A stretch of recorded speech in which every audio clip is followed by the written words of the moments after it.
আসসালামু আলাইকুম। খুবই গুরুত্বপূর্ণ একটি থেরাপি। সাইকো এডুকেশন কি? বিষয়টি হয়তোবা আপনাদের কেমন লাগবে আমি জানি না। কিন্তু খুবই ইম্পোর্টেন্ট।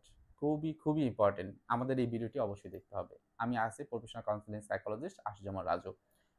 সাইকো এডুকেশন হচ্ছে আপনারা জানেন সাইকোথেরাপির কথা শুনেছেন, কাউন্সেলিং এর কথা শুনেছেন। সাইকোথেরাপির বিভিন্ন রকমের টেকনিক আছে। আপনার কি হয়? আপনারা সাইকোথেরাপি অনেকে সিবিটি জানেন। এবং সিবিটির ভিতরে ইআরপি থেরাপি আছে, কগনিটিভ রিস্ট্রাকচারিং আছে। এরকম অসংখ্য আছে। আমি ওই দিকে না যাই। ঠিক একই জিনিসটা আমি আজকে যে টপিকটা করেছি সেটা হলো কি এই যে আ আপনাকে যেটা বললাম যে সাইকো এডুকেশন। সাইকো এডুকেশনটা কি? আপনাকে অবশ্যই জানতে হবে আপনি যে রোগটা সাফার করছেন সেটা কি? তার লক্ষণগুলো কি? তার প্রগনোসিসটা কি? কতদিন ধরে থাকে? কত মানুষজন এর উপরে সাফার করছে?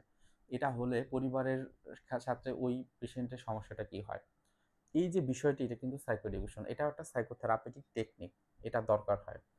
দেখা যায় পেশেন্ট যখন আসে ইনিশিয়ালি যদি এরকম হয় সে অনেক কথা বলতে চাচ্ছে তাহলে তো তাকে এক্সপ্লোর স্টেজে আমরা থাকি। কিন্তু সাইকো এডুকেশনটা তার ক্ষেত্রে দরকার হয়। তাকে ওই রোগটা সম্পর্কে যে রোগটা তার ভিতর দিয়ে হচ্ছে বা যে সমস্যাটা তার ভিতরে হচ্ছে সেটা কিন্তু সম্পর্কে তাকে একটা শিক্ষা দিতে হবে, তাকে জানাতে হবে, তাদেরকে ওই বিষয়টাকে লার্ন করতে হবে। সো এটা কিন্তু সাইকো এডুকেশন বলা হয়।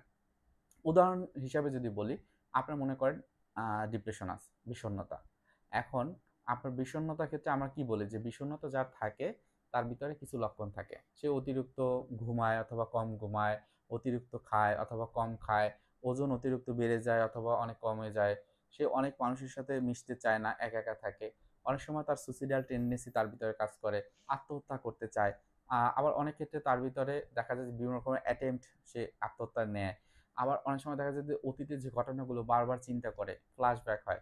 সো এইটা যার ভিতরে থাকে তার ভিতরে ডিপ্রেশন হিসেবে আমরা ধরি যদি ২ থেকে ৩ সপ্তাহ তার ভিতরে থাকে।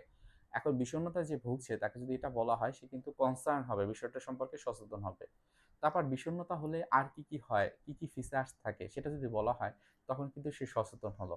তার মানে হলো তার প্রবলেমটা সে আইডেন্টিফাই করতে পারলো। যেটা হলো সাইকো এডুকেশন হিসেবে ধরা হয়। ঠিক ওসিডির ক্ষেত্রেও কিন্তু ব্যাপারটা হয় যে তাকে বলা হয় আপনার ভিতরে ওসিডি আছে, যাদের ভিতরে ওসিডি থাকে তার ভিতরে দুইটা জিনিস থাকে, একটা হলো অবসেশন কম্পালশন। এবং এটা একটা সার্কেল আকারে হয়, যেমন প্রথমে অবসেশন মানে একটা নেগেটিভ চিন্তা হয়, চিন্তার ভিত্তিতে তার একটা আচরণ করতে হয়। এই যে আচরণ সেটাকে বলা হয় কম্পালশন।